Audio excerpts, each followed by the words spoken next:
तो दुष्यंत ऐसा है सर कि हमें ये चीज समझना चाहिए कि सभी राजनेता दुष्ट हैं। उसमें माननीय नरेंद्र मोदी प्रधानमंत्री जी भी उस लिस्ट से बाहर नहीं किए जा सकते हैं। नहीं नहीं नहीं सर, मैं इसमें थोड़ा सा इस बात के पक्ष में नहीं रहूंगा कि हम आप नरेंद्र बिल्कुल मोदी जी पक्ष के में लिए मत जो है। रहिए, मैं जी आपको हाँ, पक्ष में लेना भी नहीं चाहता हूं, जी हाँ, जी हाँ। क्योंकि हमारा जो है मेरा मेरा उसमें ये कहना है आपसे एक कि सेकंड पहले मैं आपको स्टेटमेंट तो दे दूं ना, फिर कहिए ना। हाँ स्टेटमेंट मेरा ऐसा है कि जो क्राइम फ्री भारत का मॉडल है वो ऑल इंक्लूसिव है। ये जी ये एक मिशन है, कोई राजनीतिक दल नहीं है।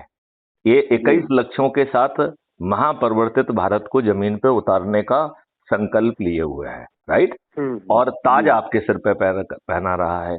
तो इसमें जी किसान से लेके व्यापारी से लेके टैक्सी ड्राइवर से लेके मजदूर से लेके स्लम एरिया में रहने वाले सभी लोग इसके हिस्सेदार हैं, राइट।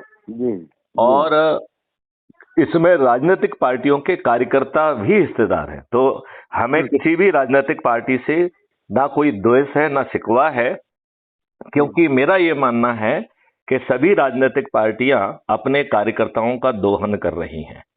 ऐसे कार्यकर्ता जो बरसों बरस जो है इनकी दरियां बिछाते हैं, इनकी कुर्सियां लगाते हैं, इनके कहने पे पोस्टर लगाते और दूसरों के पोस्टर फाड़ते हैं, दूसरों के पोस्टर में कालिक पोतते हैं, दूसरों के पुतले जलाते हैं, जुलूस निकालते हैं, और कभी कभी प्रक्रिया में जो है ना डंडे भी खाते हैं और जेल में भी बंद होते हैं। ये राजनेता इतने दुष्ट हैं कि ऐसे कार्यकर्ताओं को, जिनके कारण आम सभाओं की भीड़ इकट्ठी होती है, जिनके कारण जो है घर घर से वोटर्स को निकाल के पोलिंग बूथ तक ले जाया जाता है, यदि जीत का श्रेय यदि किसी को जाता है तो ऐसे कार्यकर्ताओं को जाता है। ये इतने दुष्ट हैं कि उन कार्यकर्ताओं का भी शोषण करते हैं और उन्हें चरण सेवक बना के रखने के लिए इस हद तक जाते हैं कई बार कि उनके ऊपर झूठे मुकदमे भी कायम करा देते हैं और थोड़ी सी राहत दिला के उससे चरण सेवक बना के रखते हैं। मतलब तो मेरी बात कब सुनी जाएगी सर इसमें? इसके जस्ट स्टेटमेंट खत्म होने के बाद स्टेटमेंट के बाद आप जो कहेंगे वो भी सुना जाएगा और तार्किक उसका विस्तार भी किया जाएगा, और आपको अपनी विचारधारा बदलने की कोई जरूरत नहीं है। ये बात समझ रहे हो ना। हम सभी व्यक्तियों का सभी विचारधाराओं के साथ स्वागत करते हैं। मेरा बस केवल इतना ही कहना है कि आपका थोड़ा स्वार्थ होना चाहिए अपने लिए और अपने बच्चों के लिए। क्या महापरिवर्तित भारत चाहिए? क्या आपको ऐसा भारत चाहिए जिसमें गुलामों के नियम कानून में आमूलचूल परिवर्तन कर दिया जाए? क्या आपको ऐसा भारत चाहिए कि जो दुष्ट प्रशासनिक व्यवस्था, जिसका मैं डीजी था, जो कि अंग्रेजों के द्वारा बनाई हुई व्यवस्था थी, जो 1857 की क्रांति को क्रश करने के लिए बनाई गई थी, जो भारतीयों के शोषण करने के लिए बनाई थी, इन दुष्ट राजनेताओं ने वही कानून और वही व्यवस्था थोप दी है। तो सत्ता का हस्तांतरण हुआ है गोरे अंग्रेजों से काले अंग्रेजों से, और ये काले अंग्रेज इतने दुष्ट हैं कि ये इन्होंने लज्जा त्याग दी है। देखिए बताइए, आप जो है 2004 के बाद जो नौकरी में आया उसे पेंशन नहीं मिलेगी, ये बात सही है कि नहीं है? जबकि ये राजनेता एक बार शपथ लेते हैं तो एक पेंशन बनती है, दूसरी बार शपथ लेते हैं दूसरी बार पेंशन बनती है, और शपथ लेने के बाद ही यदि वो विधानसभा और वो गिर जाए तो भी इनकी सेहत पे कोई फर्क नहीं पड़ता। तो ये कितने निर्लज्ज और दुष्ट हैं। और आपको मालूम है कि इन्होंने ऐसे नियम क्यों बनाए हैं? जानते हो कि डर क्या है इनका? इनका डर है कि मैथिली शरण गुप्त जैसे कुछ घटिया लोग पैदा ना हो जाएं जो है इनको चुनौती देने की औकात रखते हो, सोच रखते हो। तो ये यदि जो है ये पेंशन वेंशन बंद कर देंगे तो मैथिली शरण गुप्त जैसे कुछ नालायक से जो अधिकारी होते हैं, जो जिनकी रीढ़ की हड्डी जो है ना बुढ़ापे में भी जो है ना सीधी रहती है और वो रहती है, वो चाहते हैं कि ऐसे लोग पैदा ना हो और वो नौकरी के शुरुआत से ही भ्रष्टाचार में डूब जाएं, जिससे उनकी आवाज दबी रहे। जब ये चाहें तब उनके ऊपर जो है ना ईडी और जिसके छापे डरवा के उसको जो है ना घोंट दें। ये इतने दुष्ट हैं कि नियम कानूनों में ऐसे परिवर्तन कर रहे हैं जो ये कर ही नहीं सकते हैं। आपको मालूम है ये इस तरीके का कि जो है ना यदि आप कुछ गतिविधियों में भाग लेंगे तो आपका जो है ना पेंशन बंद कर देंगे, जो कि नियम विरुद्ध है, कर ही नहीं सकते हैं।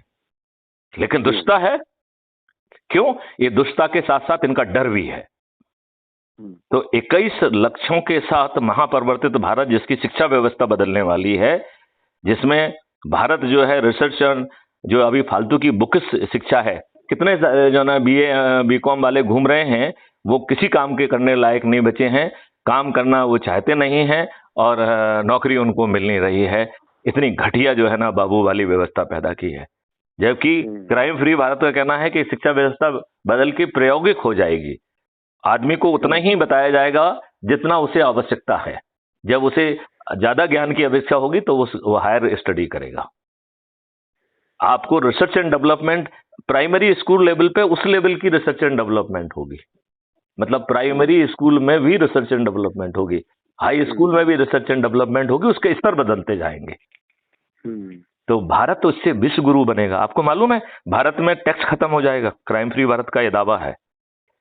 भारत जो है टैक्स फ्री होगा। टैक्स फ्री भारत चाहिए आपको कि नहीं चाहिए? नहीं, टैक्स फ्री भारत होगा तो फिर सारे विकास कैसे होंगे, कौन पैसा? अरे विकास के लिए 20 गुना ज्यादा पैसा आएगा। कहाँ से आएगा सर? उसके दो मॉडल हैं। एक मॉडल है क्राइम फ्री भारत जिसमें धन की वर्षा है।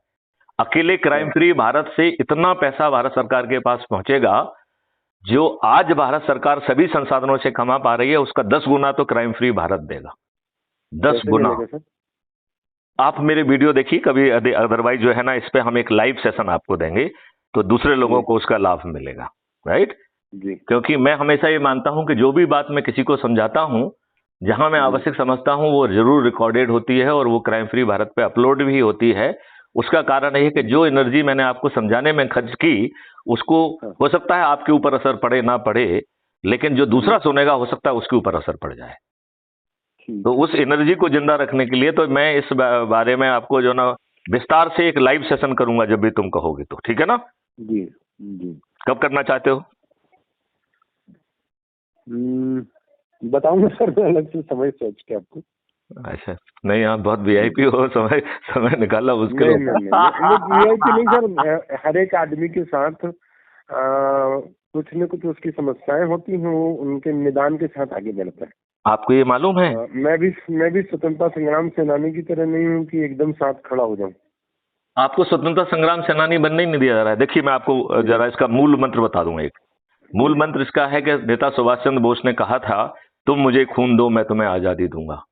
मैथिली शरण गुप्त कितनी बहुत आसान बात कह रहे हैं। वो कह रहे हैं कि तुम मुझे मिस कॉल दो, और मिस कॉल किस नंबर पे देना है? 9425606040 पे। मैं तुम्हें एक लिंक भेज दूंगा, उससे क्राइम फ्री भारत ऐप को डाउनलोड कर लीजिए और उसमें सदस्य की शपथ है। उस सदस्य शपथ को जो है ना आप निर्वहन कर दीजिए, हम आपको महापरिवर्तित भारत दे देंगे। अब मैं आपको थोड़ी सी आपके जानकारी के लिए बता दूं कि शपथ क्या है, क्योंकि शपथ की बात कही ना कि शपथ को पूरा कर दीजिए आपको महापरिवर्तित भारत मिल जाएगा। तो वो शपथ जो है दुष्यंत जोशी के लिए ही बनाई गई है। तो वो शपथ क्या कह रही है? 3 पैरा है। मैं संक्षिप्त वाली शपथ आपको बताता हूं क्योंकि विस्तृत वाले थोड़ा ज्यादा समय ले लेगी। तो संक्षिप्त शपथ भी उसकी बनाई गई है। वो शपथ कह रहा है कि मैं भारत माता की शपथ लेता हूं कि अपनी सोच, अपनी क्षमता, अपनी पारिवारिक परिस्थितियों के कारण मैं पर्दे के आगे नहीं आ पाऊंगा। मैं पर्दे के पीछे रहूंगा और पर्दे के पीछे रहकर 10 लोगों को प्रतिदिन के हिसाब से 9 दिन में 90 लोगों को जोड़ने का संकल्प लेता हूं और इसे अपनी शक्ति सहित पूरा करने की कोशिश करूंगा। मतलब कर ही लूंगा ये जरूरी नहीं है। बात समझ रहे हो कि नहीं? मतलब हम संकल्प ले रहे हैं। अब हो सकता है कि हमने 10 के हिसाब से 90 लोगों को जोड़ने कहा है, हम बहुत मेहनत करने के बाद 25 को ही जोड़ पाए तो कोई बात नहीं है। संकल्प हमारा 90 लोगों को जोड़ने का है, राइट? और जो आपकी परिस्थिति है वही बता रहा है कि मेरी सोच, मेरी क्षमता, मेरी पारिवारिक परिस्थितियों के अनुरूप मैं पर्दे के पीछे रहूंगा। तो जो आप बोल रहे थे कि फ्रीडम फाइटर, तो इसमें फ्रीडम फाइटर नहीं बनना है, इसमें चंद्रगुप्त भी नहीं बनना है। इसमें चंद्रगुप्त अलग है, इसमें सदस्य की बात हो रही है, ठीक है ना? अब जो सदस्य है वो बड़ी विडंबना से गूंज रहा है। उसे अपने परिवार में, अपने आसपास जब वो किसी से बात करता है तो लोग बाग उसको हतोत्साहित करते हैं, उसकी बात को तो ग्राह्य करते नहीं है, उसी को डिमोरलाइज करते हैं। अरे कहाँ दुष्यंत तुम अपना समय खराब कर रहे हो, अरे छोड़ो इन सबसे कुछ नहीं होने वाला है, आज तक नहीं हुआ, 75 सालों में नहीं हुआ, अब कैसे हो जाएगा, जाने कितने मैथिली शरण गुप्त आए और चले गए, अभी तक तो नहीं हुआ। ऐसी बात कहने वाले मिल जाएंगे, राइट? और उसके अपने चारों तरफ जो अनुभव हैं वो बेहद ही बेकार हैं। तो हर व्यक्ति जो है वो हताशा, बेबसी, निराशा और डिप्रेशन में जी रहा है। तो शपथ का दूसरा हिस्सा कहता है मैं भारत माता की शपथ लेता हूं कि crime free Bharat YouTube channel को सब्सक्राइब कर एक वीडियो प्रतिदिन देखकर अपनी ऊर्जा को उत्तरोत्तर बढ़ाऊंगा। तो आपका ये जो डायमेंशन है, ये आपको अंदर से झकझोर के आपको एलिवेट करने के लिए बनाई गई है। ये हो गया पार्ट 2।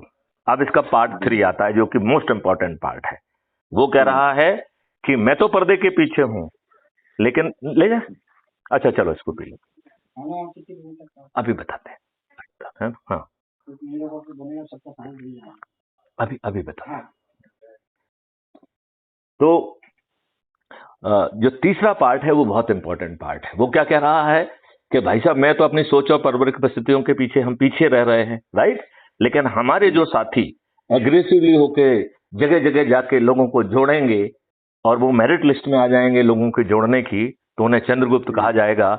ऐसे जो चंद्रगुप्त, जो हमारे क्षेत्र का चंद्रगुप्त घोषित होगा, मैं छत पर चढ़ूंगा, थाली बजाऊंगा, दीपक जलाऊंगा और जो है गगनवेदी उद्घोष और शंखनाद करते हुए कहूंगा कि दुष्यंत जोशी मेरा चंद्रगुप्त है, मैं इसे संकल्प और उद्घोष के साथ विजयी बनाऊंगा।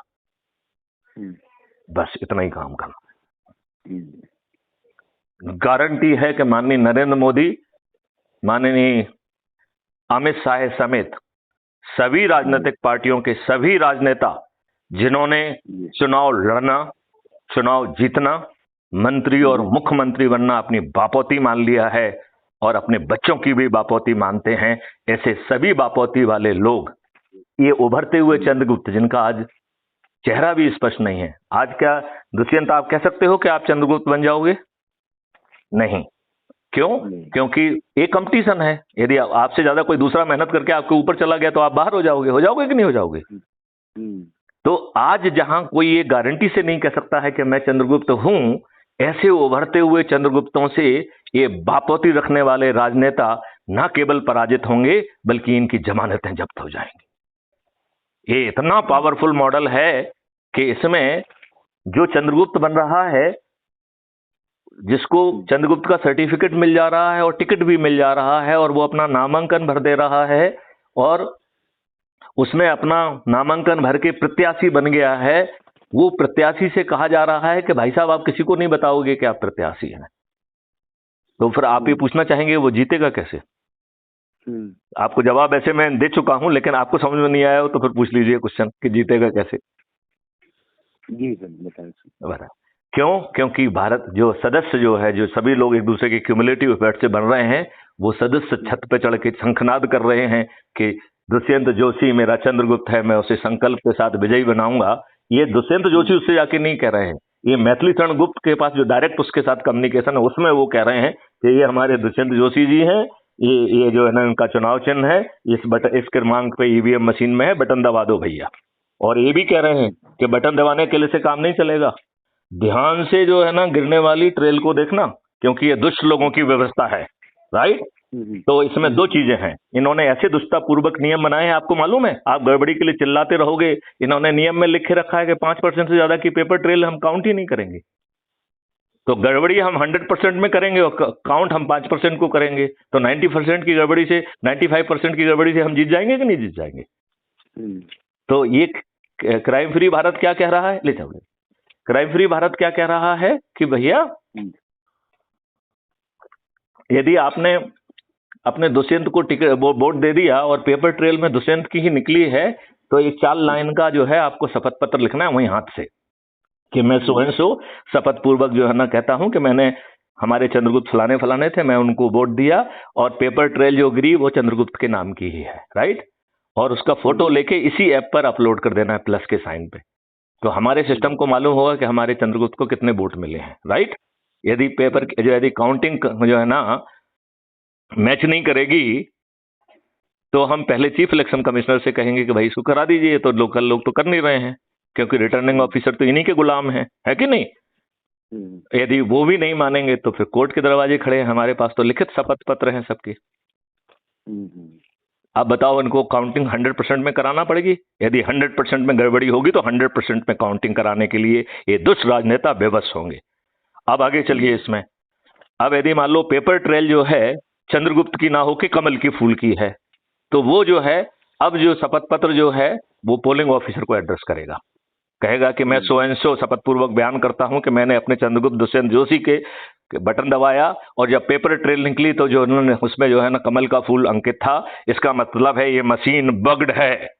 मैं आपसे अनुरोध करता हूं कि इस मशीन को जब्त किया जाए, जिन्होंने इसमें गड़बड़ी की है उनको जेल भेजा जाए और चुनाव को रद्द किया जाए। अब ये किराए का टट्टू जो पोलिंग ऑफिसर वहां बैठा है, उसकी दुष्टता तो 1952 के पहले चुनाव से है। उसी समय से जो है ना बूथ रिगिंग होती रही। यदि उसके अंदर का जमीर जागा होता तो कोई बूथ रिगिंग हो सकती थी क्या? नहीं हो सकती थी क्या? नहीं हो सकती थी, नहीं हो सकती थी। तो उसका जमीर तो अभी भी अब तो वो और गुलाम बन गया है, तो उसका जमीर तो जागने से रहा। लेकिन उसको जो है देने के पहले उसका फोटो वो प्लस करके हमारे पास भेज देगा। तो यदि आपने 9 बजे वोट दिया तो हमें 9:01 पे मालूम है कि दुष्यंत ने जहां वोट दिया गया वहां की पोलिंग बूथ जो है ना मशीन बग्ड है। हम चीफ इलेक्शन कमिश्नर को तत्काल यहां से भेजेंगे और वो नहीं सुनेंगे तो हमारा वकील वहां कोर्ट में खड़ा ही रहेगा। वो 2 मिनट में अर्जी तथ्यों के साथ लगा देगा। बताओ ये केस रजिस्टर करने के लिए बेबस होंगे कि नहीं होंगे? बताओ ये चुनाव जिद रद्द करने के लिए बेबस होंगे कि नहीं होंगे? बताओ ये जो है ना बाहर के किराए के लोगों के साथ जो सॉफ्टवेयर में मैनिपुलेशन के इन्होंने जो सॉफ्टवेयर डेवलप कर लिए हैं, वो सब धरे के धरे रह जाएंगे कि नहीं रह जाएंगे? और ये जेल चले जाएंगे कि नहीं चले जाएंगे? सर मैं ये पूछना चाह रहा हूँ कि इतने सारे चुनाव में बदमाशियां हो रही हैं, तो फिर क्या कांग्रेस में कोई इंजीनियर लोग नहीं है इससे पढ़े लिखे जो अभी तक कुछ नहीं कर पाए?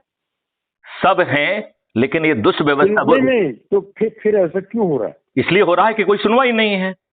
नहीं तो सुनवाई तो जब उसी वोटिंग से कर्नाटक में कांग्रेस जीतती है तो यही तो ये खेल खेलते हैं। क्योंकि यदि कर्नाटक नहीं ये खेल अरे नहीं ये खेल खेलते हैं दुष्यंत जी, आप नहीं समझते। मैं इसलिए भी मैं इतनी देर से श्रीमान की बात सुन रहा था और जो मैं सुन रहा हूँ उसके पीछे आपका जो मेरे पर भाव रहा है नौकरी के दौरान, मैं उसके कारण कोई प्रतिप्रश्न अपनी तरफ से नहीं पूछना चाहता। अन्यथा मैं बहुत सारे प्रश्न इसमें जिसमें मुझे बोलने आप जो है दुष्यंत जी जरूर पूछिए। देखिए दुष्यंत जी, मैं आपसे प्रार्थना करता हूं कि आप जरूर वो प्रश्न पूछिए, क्योंकि उसी बहाने हम दूसरे लोगों को जवाब दे पाएंगे। क्योंकि बिल्कुल तो इसलिए आप जरूर पूछिए। मैं आपसे प्रार्थना करता हूं कि आप पूछिए। जब आप संवाद करें और यदि निरंतर आप 20-15 मिनट बोलेंगे तो मैं बीच में पूछूंगा कहाँ?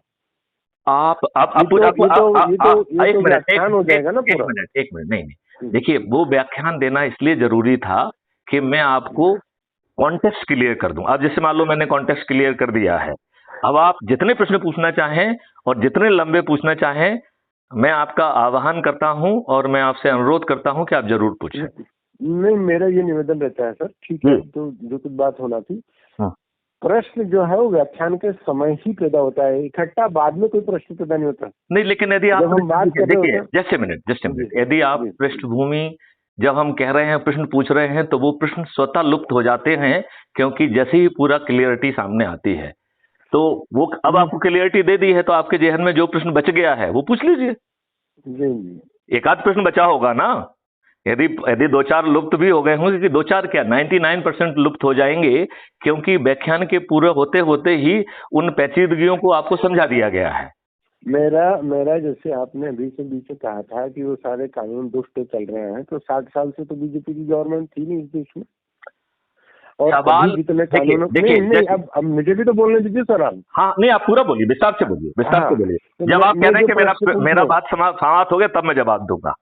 हाँ, तो अब मैं प्रश्न पूछ रहा हूँ कि जो नए कानून अभी संसद लेके आई है, संसद में पारित हुए नए विधेयक आए हैं, वो उन कानूनों के संबंध में है जो पुराने कानून चल रहे हैं। तो ये एक उसी तरफ भारतीय जनता पार्टी की जो सरकार है वो उसी तरफ तो चल रही है कि पुराने कानून रद्द होना चाहिए।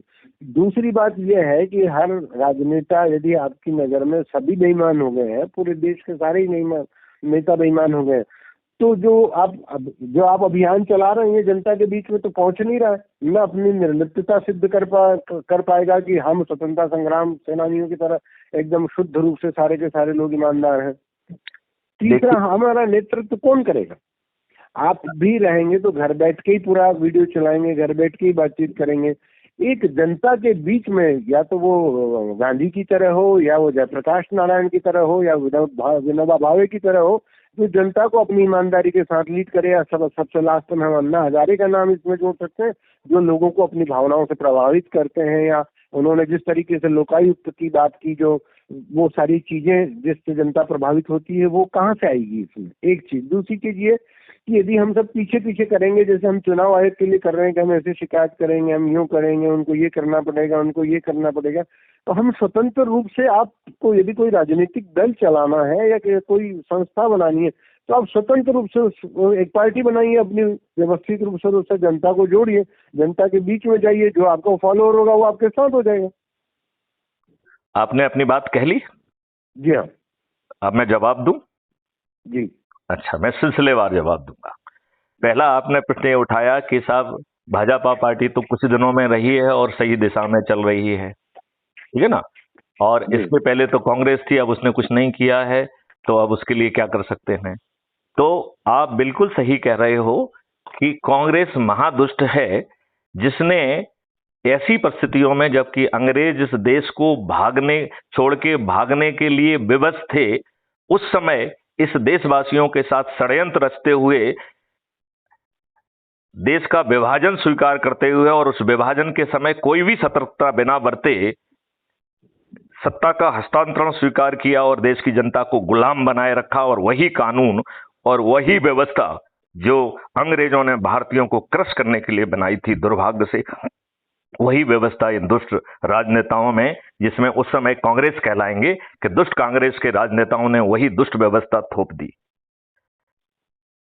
आपका जो संविधान है, इसका 80% हिस्सा गवर्नमेंट ऑफ इंडिया एक्ट 1935 से आता है, और 20% हिस्सा का कंट्रीब्यूशन के लिए अपन दादा बाबा राव आम्बेडकर जी को श्रेय दे सकते हैं, क्योंकि उन्होंने दो बहुत महत्वपूर्ण चीज उसमें डाली, एक फंडामेंटल राइट और दूसरा directive principle of state policy.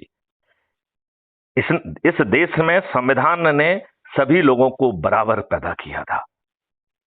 हमारे इन दुष्ट राजनेताओं ने हमको जाति और धर्म के आधार पर बांट दिया, और वो भी संविधान के प्रावधानों के विपरीत, जिसमें संविधान ने फंडामेंटल राइट के तहत इन पर प्रतिबंध लगाया था। इन दुष्टों ने उन प्रतिबंधों को भी नहीं माना। जो संविधान ने दिशा निर्देश दिए थे, directive principle of state policy, article 44 कहता है यूनिफॉर्म सिविल कोड होगा।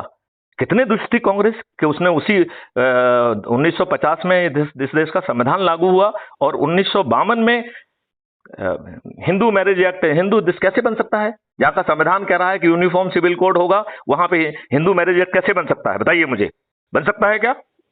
यदि आपको लगता है कि गलत बनाया ना, तो मैं वो जो बनाया उन्होंने हिंदू मैरिज एक्ट, वो हिंदुओं को बांध दिया और मुसलमानों को स्वतंत्र छोड़। नहीं, किसी को नहीं बांधा, वो सब हित की चीजें हैं, लेकिन ये संविधान के दिशा निर्देश के विपरीत है। संविधान का सब पर क्यों लागू नहीं किया ना? उनको उनके लिए भी बनाना चाहिए था, सिर्फ हिंदू उनके लिए नहीं बनाना चाहिए था, यूनिफॉर्म बनाना चाहिए था, इंडियन सिविल कोड बनाना चाहिए की बात कर रहा हूँ मैं, सबके लिए एक कानून बनाना था। उसका बड़ा सिंपल काम है कि भैया आप कितनी मैरिज करोगे, इससे धर्म का क्या लेना देना है? आप क्या खाना खाओगे, इसका धर्म से क्या लेना देना है? आप किस उम्र में मैरिज करोगे, इसका धर्म से क्या लेना देना है? मैं आपसे पूछता हूँ, इसका धर्म से कोई लेना देना है क्या? बिल्कुल। हर समय इस देश में 20 करोड़ लोग स्वतंत्र रहे, जब तक जो संख्या का प्रतिशत बढ़ता गया, और 80 करोड़ लोग नियम कायदे कानून के तहत पालन करते रहे।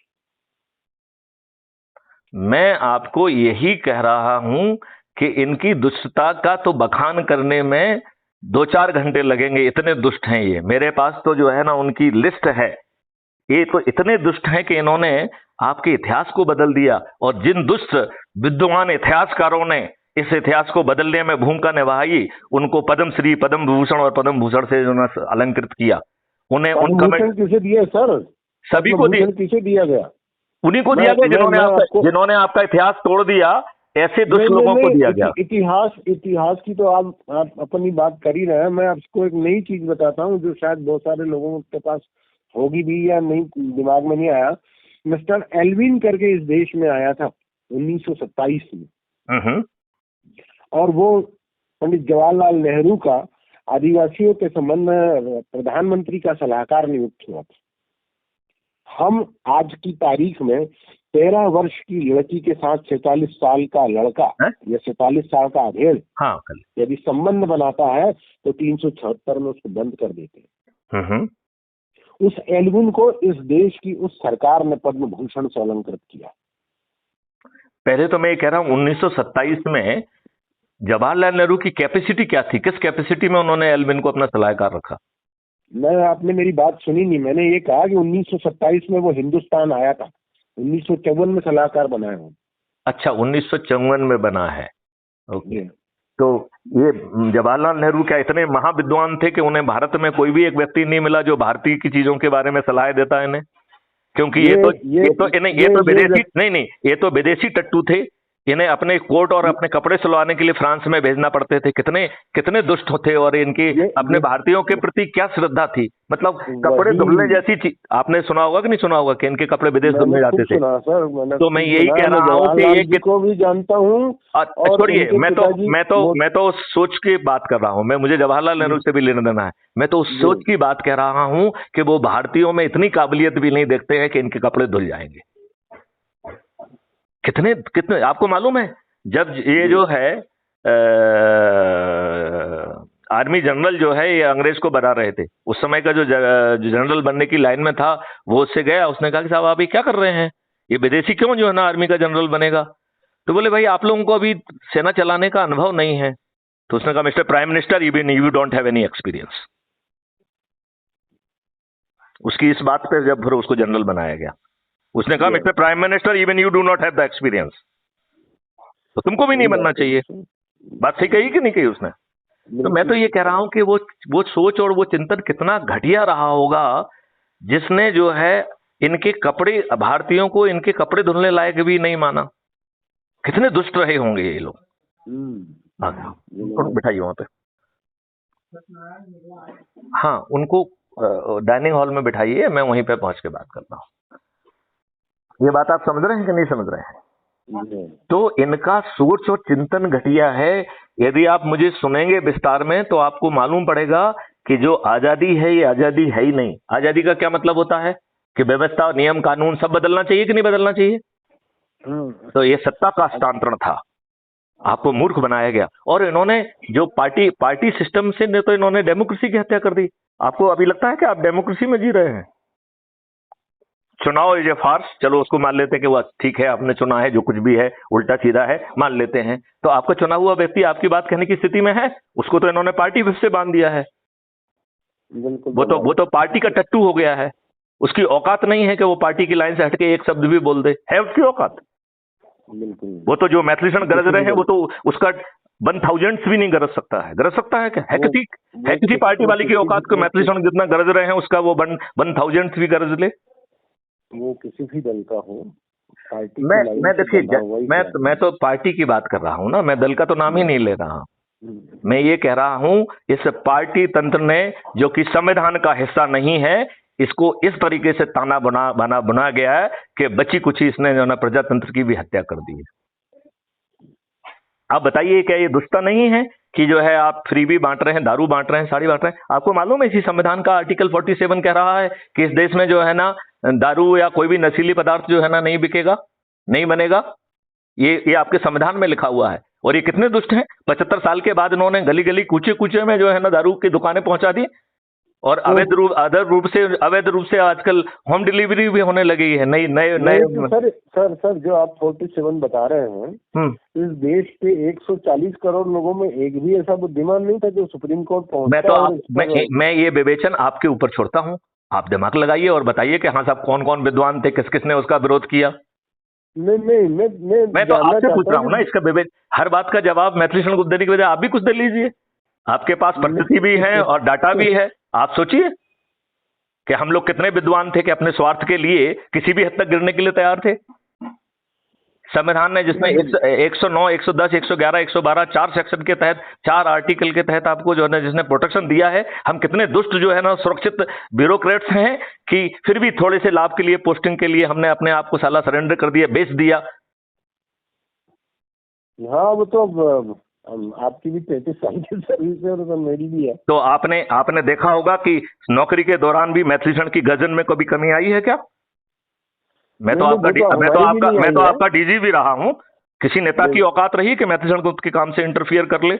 आपने तो मुझे काम पे देखा है। जी। और चलो नेताओं को छोड़ दीजिए, वरिष्ठ अधिकारियों की औकात रही कि मैथिली शरण गुप्त से जो है ना इंटरफियर कर दे? वरिष्ठ अधिकारियों की।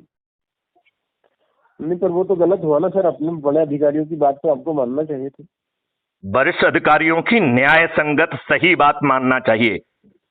टेंटुओं वाली, कीचड़ वाली, गंदी, नियम विरुद्ध बात मानने के लिए मैथिली शरण गुप्त नहीं बने हैं।